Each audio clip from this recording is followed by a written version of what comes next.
こんばんは。えーと、全国の全世界の皆さん、台風が、来てますね。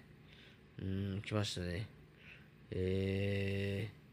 やっぱり備蓄備えあれば憂いなしで、そこは大事です。皆様、幸せな日々を送ってください。ということで、コメディアン松永、先日発見でした。ここで、まったなー。皆様に幸あれ。どうもー。失礼します。